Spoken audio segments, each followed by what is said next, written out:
అలసిన వేళ ఓదార్పునిచ్చెను, నిన్ను సొమ్మసిల్లితే నాకు సేద తీర్చెను.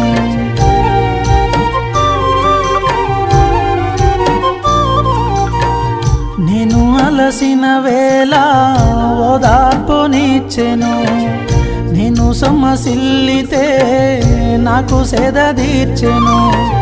తన కౌగిటిలో నన్ను బంధించెను, తన కౌగిటిలో నన్ను బంధించెను. యేసుని పాదాల చెంత బ్రతికేవాడను, యేసుని మందలో చేరినవాడను, యేసుని పాదాల